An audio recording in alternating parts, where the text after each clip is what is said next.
What's happening, everybody? Welcome back to Game Day with Trey. Of course, this is your host, Trey. And today, we're going to talk about this Thanksgiving Thursday morning football game between the Detroit Lions and the Chicago Bears. All right, guys, let's go ahead and let's get into this. This game will be played November 28th, 12:30 p.m. East Coast time. All right, the line is currently Detroit minus 9.5. Over under is at 48. There has been some movement in this. The line initially was Detroit minus 10, and the over under was at 48.5. So there's been some movement towards the under, and there's been some movement towards the Lions. And there's plenty of reasons why, especially even though you got a 4-17 facing a 10-1 Detroit Lion team, guys. But let's go ahead and let's get into this. Let's look at this real quick, right? So the Detroit Lions are 10-1 this year after they defeated the Colts by a score of 24-6 in their last game. Detroit led 7-6 in the second quarter, but they scored the last 17 points in the game for the win. The Lions outgained Indianapolis by a total of 390 to 268 yards, tied the turnover battle at 0, and went 9 of 15 on third down in the game. Now, Jared Goff did throw for 269 yards, while Jahmyr Gibbs, he rushed for 90 yards and 2 scores. All right. Now, as far as the Chicago Bears are 4-7 on the season after they lost to Minnesota in overtime by a score of 30-27 in the last game. Chicago erased a 27-16 deficit with under 2 minutes left in the fourth quarter, but they came up short in overtime. The Bears were outgained by a total of 452 to 398 yards, tied the turnover battle at 1, and went 6 of 17 on third down in the game. Caleb Williams threw for 340 yards, 2 touchdowns, while DJ Moore caught 7 passes for 106 yards and 1 score in the game, guys. All right, so looking at these two teams and understanding who's actually going to be out here for these two teams, guys, you got to understand the injury report and what's been going on, right? Well, looking at the injury report, you got to understand that, yes, Swift is going to be questionable with the groin, but he is expected to play. Keenan Allen, he's always questionable with the ankle, but he is expected to play as well. But for Detroit, Terrion Arnold, he's going to be out. He's going to be out with that groin. Rackstraw, the other cornerback, he's also going to be out with the hamstring. And then they also could be missing Carlton Davis. Most likely will be missing Carlton Davis, man, because he's got that injured knee and injured thumb. He might try to tough through it, man, but at the end of the day, you can't predict this type of stuff. As I am recording this on Wednesday, it says he's questionable, possibly out. Matter of fact, the exact report says that he is, where is it at? Carlton. Okay. It says he's hampered with a knee injury and is yet to be established. He will be available for the game against the Bears on the 28th. On Thursday. So yeah, it's questionable what's going to happen with him and whether or not he'll be out there. And that's pivotal when you're going against a young gunslinger in the Revlon man, Caleb Williams. Okay, all right. So looking at these two teams, man, and looking at what's been going on the last times they've been actually out here on the field, man. All right, on the season, Chicago Bears are averaging 20.1 points per game. That's 22nd best offense in the NFL. But they're going against the number 2 defense in the NFL in the Detroit Lions. Detroit Lions are actually only giving up 16.6 points a game, and that's even after they lose their best pass rusher, guys. This defense has really stepped up this season, and I can't speak more highly of a team the way I see the Detroit Lions right now, man, for real. But anyway, back to get on topic, right? So the Chicago Bears total yards per play, they only get 4.6 yards per play. That's 30th in the NFL, and they're going against the middle of the pack Detroit Lions, who gives up 5.3 yards per play. But on third down, man, Chicago, they just can't seem to be able to cash in, because right now third down conversion rate is at 32.26%. That is the 29th worst in the NFL, man. And they're going against a Detroit Lions defense that's the number 1 defense against opposition's third down conversion rate. They only allow you to convert 29.84% of the time, guys. All right, and then when you're looking in the red zone, now when Chicago gets down to the red zone, they actually do cash. All right, because they check that box 65.38% of the time. That's 5th best in the NFL. And when you're going against a defense in the Detroit Lions, you actually got to be efficient like that, because they're the second best defense in the red zone in the NFL, man. Literally, they only allow you to check that box 40% of the time and score that touchdown, man. They only give up 1.5 touchdowns a game as a defense, all right, to opposing teams. Literally, number one defense in the NFL. And when you're talking about Chicago Bears, who only get 2.3 touchdowns a game, that's 18th middle of the pack in the NFL, man. That does not bode well. So when you flip it, look at it in the inverse, right? You're looking at the Detroit Lions. We went from the number 2 defense, and yeah, they also got the number 1 offense, man. They score 32.7 points per game, guys. And they're going against the Chicago Bears defense that's no slouch, because they only give up 19.7 points per game. That's 8th in the NFL. All right, now as far as yards per play, Detroit's 3rd in the NFL, man. They get 6.2 yards per play. All right, and they're going against the Chicago Bears defense that'll give it up, because they give up 5.7. That's 25th in the NFL. And then third down, well, it's kind of looking like Chicago likes to try to tighten up on third downs, man, because Chicago's third down defense only allows you to convert 34.06% of the time. That's 6th best in the NFL. Well, Detroit's offense, they convert 46.83% of the time. That's 4th best in the NFL, guys. And then if you're talking about in the red zone, man, if Detroit gets down in the red zone, man, you got to watch out, because they score 4.1 touchdowns a game as an offense, first and foremost. And then in the red zone, which by the way, which is number 1 in the NFL, and then when you look in the red zone, they score a touchdown 68.89% of the time they get in the red zone, guys. That's literally the 4th best offense in the red zone in the NFL. And then when you're talking about that Chicago Bear defense, in the red zone, we really tighten up, because they only allow you to score a touchdown 41.03% of the time. That's the 3rd best in the NFL, only giving up 1.9 touchdowns a game. That is literally the 5th best defense in the NFL. So this is where the rubber meets the road. It's going to be the Detroit offense versus the Chicago defense, because I really see an advantage for the Detroit defense going against Revlon, man. But anyway, when you're talking about as far as how will Chicago move the ball, will they be able to run the ball? Well, Chicago, they average 4.1 yards per rush. That's 23rd best in the NFL. And Detroit, you know, they allow you to get it there, because they're going to allow you to get 4.3 yards per rush. That's 13th best in the NFL. And then when you're talking about the as far as yards a game, now Chicago's only getting 111.3 yards a game. That's 23rd in the NFL, the same as when they as yards per rush. But Detroit doesn't give it up full game, man. Full game, Detroit only allows 94.9 yards a game on the ground. That's 5th best in the NFL. They only allow 0.8 touchdowns a game. That's 9th best in the NFL. Going against the Chicago Bear offense that wants to get in that box on the ground. 1.1 of their touchdowns per game come from rushing the ball, man. So that's really going to hurt them if they can't move the ball or run the ball in the red zone, guys. All right, now when you're talking about Detroit, are they going to be able to run the ball? Yes. Okay, Detroit averages 4.7 yards per play. That's 8th best in the NFL, going against a Chicago defense that gives up almost exactly 4.8 yards per play to the run.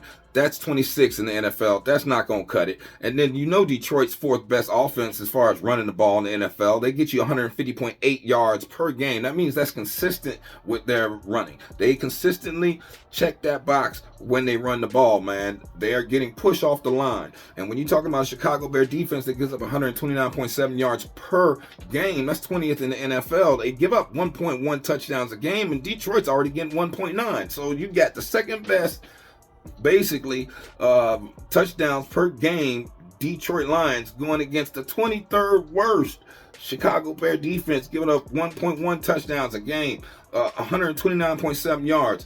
Yes, Detroit will be able to move the ball, and that is going to be death, all right, to the Chicago Bears if they can do that. All right, so will Chicago be able to pass the ball? Honestly, I don't think so. And here's why. Okay, so Chicago, they average 6.3 yards per pass on the year. That's 28th worst in the NFL. They're only completing 62.47% of their passes. All right, that's 29th in the NFL. And they're going against the number 4 defense in the NFL as far as completion percentage allowed, 61.62, and the 9th best as far as yards per play through the air, because they only allow 6.7, man. Now, full game, Detroit does give up about 227.2 yards. That's 25th in the NFL, but that's because they're playing from so far ahead. And when you're going against a team like Chicago Bears that only averages 187.6 yards a game in the air, man, Literally, they give up a sack 10.347% of the time, man. Like, they let you get in there. The thing is, though, Detroit really hasn't been getting to the quarterback since they lost their edge rusher. All right. So it's really tricky as far as whether or not they will put the pressure or get to the quarterback. They'll definitely put the pressure on the quarterback. It's just where they get to him is the question.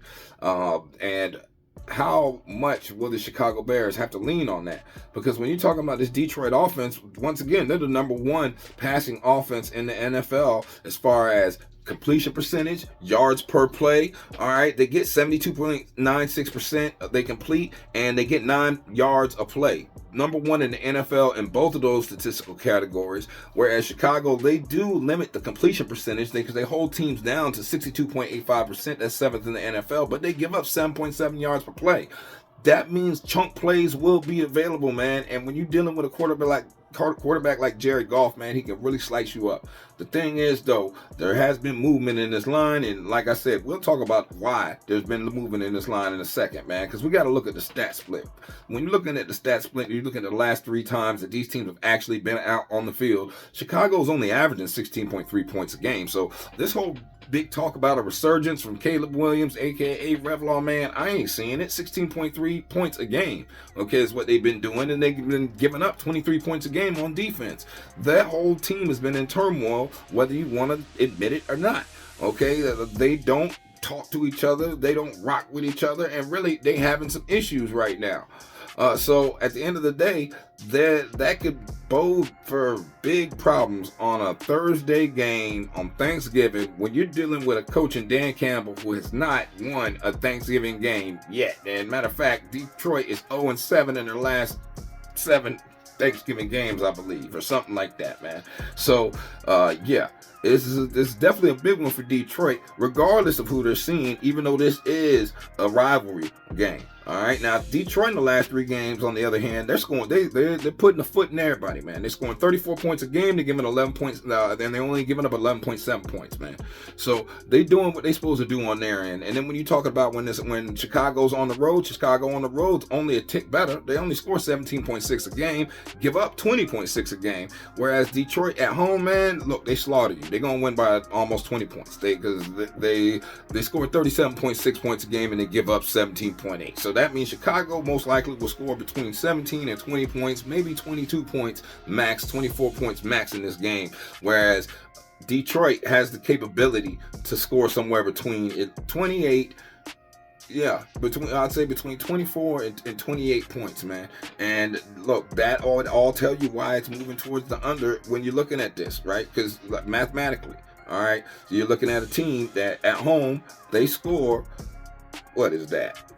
54 points is total scored in all their games. Okay, when you're talking about Detroit, and a variance of only 37.2 points, or 37.2 points scored, and for the other team. You know what I mean? But when Chicago's on the road, so it leaves a large margin. But you have to understand that when you're looking at how these teams are going to move the ball and how the defense has been playing, that it's only going to go a certain way, man. And it's really going to be one in the trenches. I just don't know whether or not Chicago will be able to try to fight full game. I think they can be in this game. It's just how long they're going to be in this game. That's the whole thing about it, man.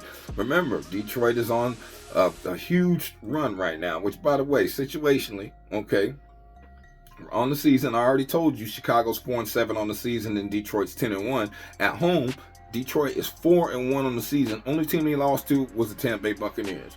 You know what I mean? Shout out to the Bay. Okay, and then when you're talking about Revlon, man, Revlon's 0-4 on the road. He has not won a road game yet this season. Okay, and that's straight up. So then we look at against the spread. Okay, against the spread on the road, Revlon is 0-3-1. All right, Chicago Bears are 0-3-1. Okay, as an away team, and then as an away underdog, well, of course, they're going to be 0-3-1 against the spread. When you're dealing with a Detroit team that at home is 4-1. Now, just think about what I just told you, and then just think about the fact that this line has been moving towards Chicago. Yes, everything in our mind tells us that Detroit should put a foot in them. But look at the fact that this line has been moving to to the under. Look at the fact that this line has been moving towards Chicago. All right. Remember, it was like 10 and a half at one point. So it's literally something that you should pay attention to. And when Vegas is telling you something, man, you got to understand what they're telling you. I hate to say it. Maybe I'm crazy. Maybe I'm insane. All right. Now, when you're talking about over-unders, over-under, Chicago's been 4 to the over, 7 to the under on the season, whereas Detroit is 5 to the over and 6 to the under. So both teams are playing to the under. And then as far as on the road, there has not been an over game yet for Chicago. All right, the defense stands up and it's all unders. Okay, and then as far as Detroit at home, okay, it's been 3 overs and 2 unders. Okay, and whereas away underdog, which of course Chicago would always be, there still has not been an over, and as a home favorite, it's 3 overs and 2 unders for Detroit, guys, on the season. All right, situationally. So another thing you want to pay attention to is on the division games, man. Division games, both teams are 1 to the over and 1 to the under. And then as far as against the spread, now against the spread, Chicago actually did cover against one of the division teams. They got 1 cover and then they got 1 push. Whereas Detroit in their division, they're 2-0, as we already know.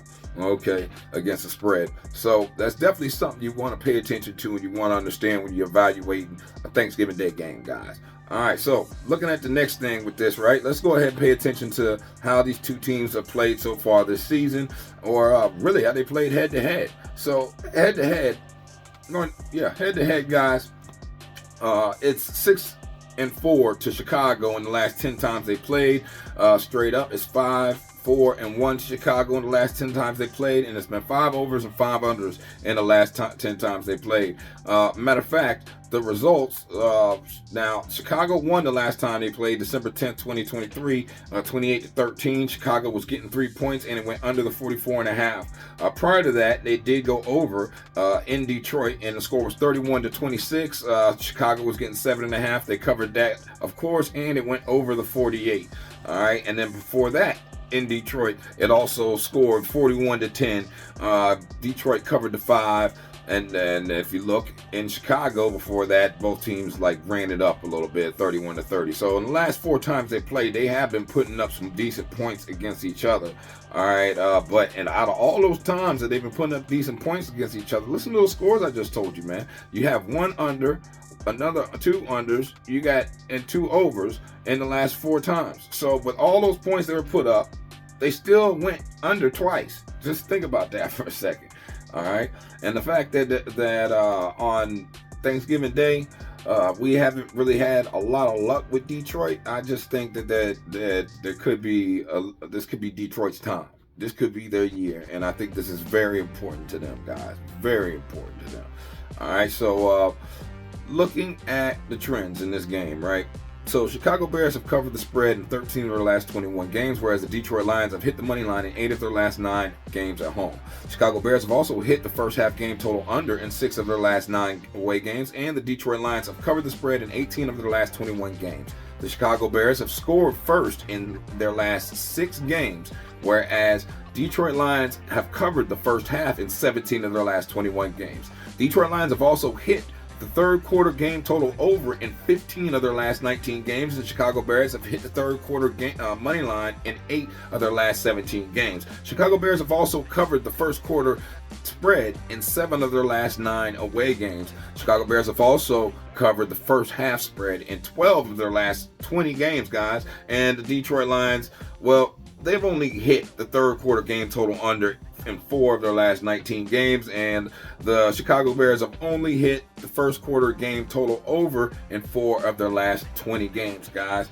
All right, so knowing all that information, man, you got to come back to this right here, right? So at the end of the day, the Bears have lost each of their last 12 games against NFC opponents on a winning streak.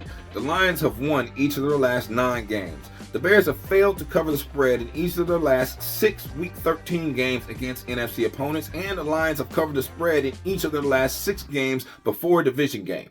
The Lions also have won the first half in each of their last 8 games as home favorites against the Bears. The Lions have also scored the first touchdown in 9 of their last 10 games as favorites against NFC opponents, and the home team has won the first quarter in each of the Lions' last 6 games, man.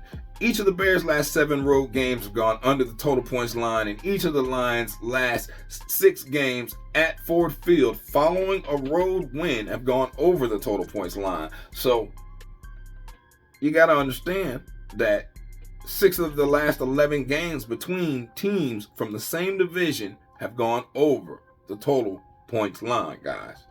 All right. Now, knowing all that, I mean, the only player props I would look at in this game, guys, definitely look at Jahmyr Gibbs, anytime touchdown. I think that's money.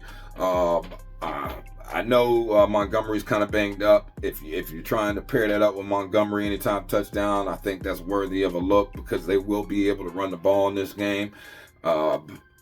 Yeah, they definitely will be able to run the ball in this game. I do worry about what Caleb Williams is going to be able to do out there, considering the fact that he just has not been able to deal with teams that don't give up the short pass. He hasn't been able to break down a defense yet, man, so far from what I'm seeing. He's better than Justin Fields was at this point in Justin Fields' career. I give him that. He is better than what Justin Fields was. But at the end of the day, man, he's still not ready, still not there. Now, could that be his own arrogance that keeps him in the way of that? I believe so. I honestly believe so. Now, Detroit rolls into this matchup with one of the best records in the NFL, and they will be at home. But they're dealing with some injuries. The Lions have won by double digits in 6 of their last 8 games, but one of their 2 main running backs is questionable here when you're talking about David Montgomery. Chicago has lost 5 games in a row, with the last 2 coming by 1 point against Green Bay in overtime and against Green Bay and in overtime against Minnesota. So the Bears offense has shown improvement over the last 2 weeks, but man, I can't go against this team, man. I can't go against Detroit Lions, man, especially at home, and the fact that they ain't won a Thanksgiving day game yet. Okay, since Dan Campbell been here, I honestly believe this is their time. This is their year, man. I already punched a ticket for them to go to the Super Bowl. All right, so yeah, I got that in my pocket right now. For Lions to the Super Bowl. You know what I mean? Plus 350 or something like that, or 375. Well, whatever it was. I know it's a nice ticket, put it like that. But anyway, guys, so needless to say, of course, as the line keeps ticking down, I think you got a better opportunity with the Lions. But if the line keeps staying towards the 10, then you might want to look towards the Bears, buy a couple points. But if you're going to buy points, why not buy points for the Lions? Even though in this head-to-head matchup, like I told you, all right, and these teams have not fared well. All right, Detroit has not fared well in these Thanksgiving Day matchups recently. It is what it is. It's nothing against Dan Campbell and what he's doing over there. I love what the man's doing. Remember, Dan Campbell, as far as coaches that cover, man, against the spread, Matt Eberflus is 20, 24, and 1. That's 45.6% of the time Matt Eberflus covers. And when he's an underdog, he only covers 14, 19, and 1. So that is 42.6%. When you're going against a coach like Dan Campbell, I got to have faith in the numbers, man. Dan Campbell's a coach that covers, where is he at? He covers 46. He's 46, 26, and 1 against the spread, and as a favorite, he's 20, 10, and 1. All right, 66% of the time he covers, guys. So look, like I said, I got to lean to the Lions. If the line keeps going down, I'm loving the fact that it's going down, and let it keep going down, and then I'll get in. I like it around like I don't know, probably like 8. If I can get it around 7 or 8, I'll be happy. But if it stays any higher than that, then I would have to go with them. But I do like the under too. So that's another thing I would peek at. I would peek at the under. I would definitely peek at those anytime touchdowns. What else did I like in this game, man? I probably like Detroit over the 15 or over the 14 points, 13 points in the first half. if you can find it still. And then, yeah, that's it, man. Well, y'all have a blessed day. Stay safe, man. Enjoy your turkey. And I'm going to see y'all at the window, man. Peace.